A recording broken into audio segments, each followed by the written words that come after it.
Assalamualaikum warahmatullahi wabarakatuh. Perkenalkan kami dari kelompok A. Pada video kali ini kami akan membahas materi tentang Bhinneka Tunggal Ika. Baiklah, di bab ini kami akan menjelaskan mengenai Bhinneka Tunggal Ika. Dan saya akan menjelaskan mengenai dasar hukum lambang negara Bhinneka Tunggal Ika. Bhinneka Tunggal Ika sebagaimana terkandung dalam lambang negara Garuda Pancasila bersama-sama dengan bendera negara merah putih, bahasa negara bahasa Indonesia, dan lagu bangsa Indonesia Raya merupakan jati diri dari dan identitas negara kesatuan Republik Indonesia. Keempat simbol tersebut merupakan cerminan dan manifestasi kedaulatan dan negara kesatuan Republik Indonesia di dalam tata pergaulan dengan negara-negara lain dalam masyarakat internasional serta merupakan cerminan kemandirian dan eksistensi negara Indonesia yang merdeka, adil, dan makmur. Dalam hubungan dengan lambang negara Garuda Pancasila yang di dalamnya terdapat seloka Bhinneka Tunggal Ika telah diatur dalam Undang-Undang Dasar Negara Republik Indonesia tahun 1945. Dalam pasal 36A disebut bahwa lambang negara ialah negara Pancasila dengan semboyan Bhinneka Tunggal Ika. Pasal tersebut merupakan dasar yuridis konstitusional sekaligus merupakan pengakuan dan penegasan secara yuridis formal dan resmi oleh negara tentang penggunaan simbol-simbol tersebut. Materi selanjutnya yaitu mengenai peraturan perundang-undangan yang mengatur tentang lambang negara, bendera, dan lagu.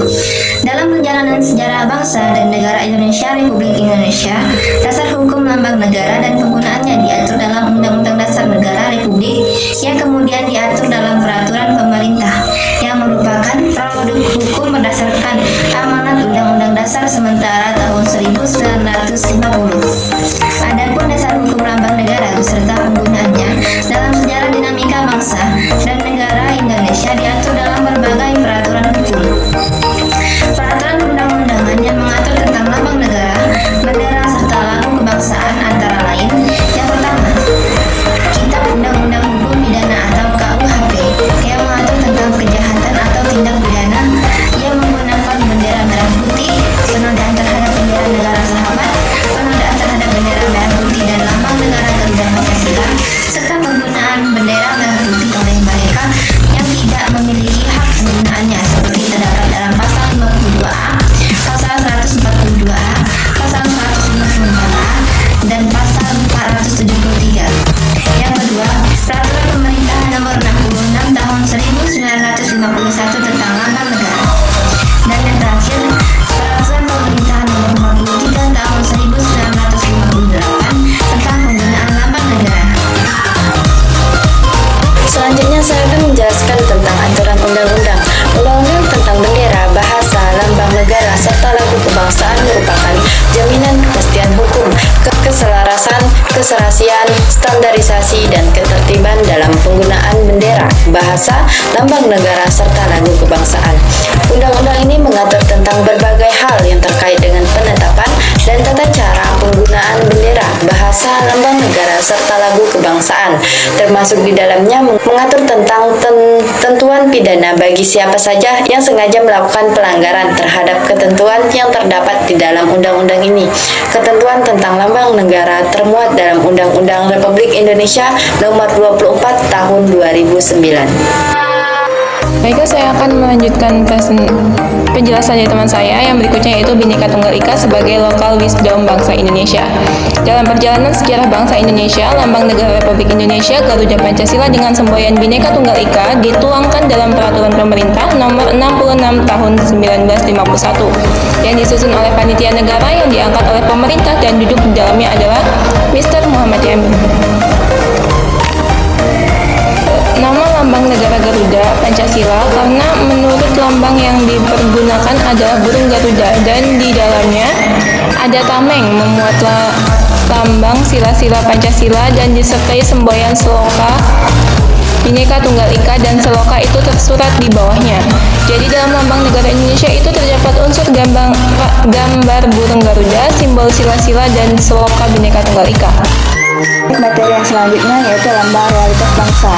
Pada seloka Bhinneka Tunggal Ika yang melambangkan realitas bangsa dan negara Indonesia yang tersusun dari berbagai unsur rakyat bangsa macam suku, adat, istiadat, golongan, kebudayaan, dan agama. Wilayah yang terdiri atas beribu-ribu pulau menyatu menjadi bangsa dan negara Indonesia. Secara filosofis, istilah Saloka itu diambil dari bahasa Jawa kuno, berasal dari zaman kerajaan Keperabuan Majapahit yang zaman keemasannya di bawah kekuasaan Prabu Hayam Wuruk dan Mahapati Gajah Mada pada tahun 1350 sampai 1364. Jika dilakukan kajian melalui filsafat analitika bahasa, suatu metode analisis terhadap makna penggunaan ungkapan bahasa era kontemporer di Eropa.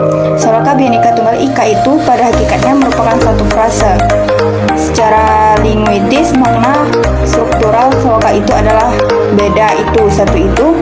Secara morfologis, kata Bhinneka berasal dari kata polimorfemis yaitu bina dan ika. Kata bina berasal dari kata Sanskerta bin yang dapat di morfem ika maka menjadi bina. Ika artinya itu, Bhinneka artinya beda itu, sedangkan tunggal ika artinya satu itu. Oleh karena itu, kalau diterjemahkan secara bebas, maka makna Bhinneka Tunggal Ika Tanhana Mangrawa adalah meskipun berbeda-beda akan tetapi satu juga. Tidak ada hukum yang mendua dualisme. Sekian materi dari kami. Wassalamualaikum warahmatullahi wabarakatuh.